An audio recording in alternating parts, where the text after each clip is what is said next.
Good morning, everyone. Our topic for today is all about learning target. To begin with, let's define what is learning target. Learning target is a statement on what students are supposed to learn and what they can do because of instruction. So, learning targets are suggestions about what students should understand and be able to do as a result of instruction. So, learning targets are more specific compared with educational goals, standards, and objectives and lend themselves to more seven specific instructional and assessment activities. So, this means that learning target is more specific, a concrete desire within student pleasant language to describe what student will learn and be capable of do with the aid of using the end of class, unit, project, or a course. Learning targets should be congruent with the standards prescribed by a program or level and aligned with the instructional or learning objectives of a subject or course. This means it should be aligned and compatible with instructional or learning objectives of a subject course and should be consistent with the expectations set by a program or a level. The learning target should be clear, specific, and meaningful to students. It means that a learning target should be clear and concise. Learning targets are more effectively stated in students' point of view, typically using the phrase I can. For example, I can differentiate between traditional methods and alternative methods of assessment. So, the purpose of learning targets is to effectively inform students of what they should be able to do or demonstrate as evidence of their learning. This means that learning target will be the proof of a student of what they have learned after the lesson or the topic. With specific learning targets formulated, appropriate classroom instruction and assessment can be designed.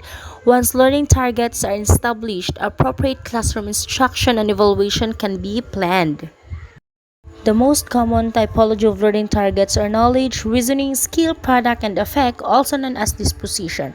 These five are the classification of learning targets. For the types of learning targets, first we have the knowledge.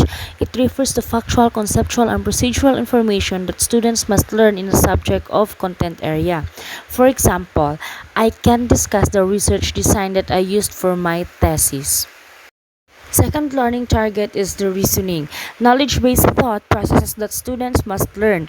It involves application of knowledge in problem solving, decision making, and other tasks that requires mental skills. For example, I can justify my choice of analysis of variance or ANOVA as my statistical analysis for my thesis research.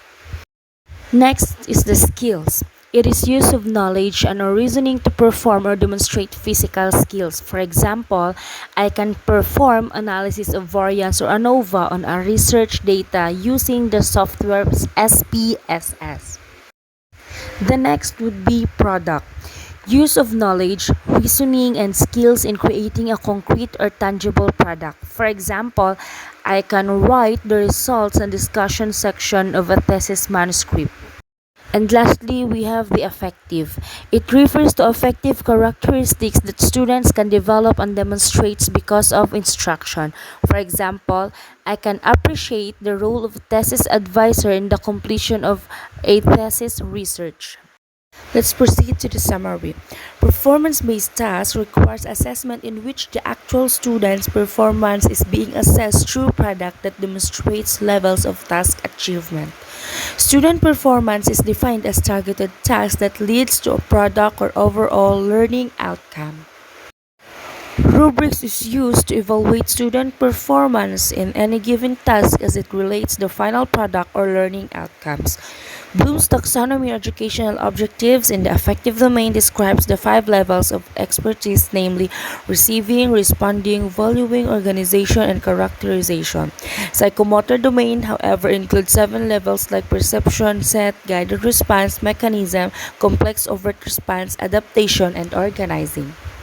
And lastly, learning targets are knowledge, skills, reasoning products, and affect that students are supposed to learn and do because of instructions. They are more specific than educational goals, standards, and objectives, and lend themselves to more specific assessment activities.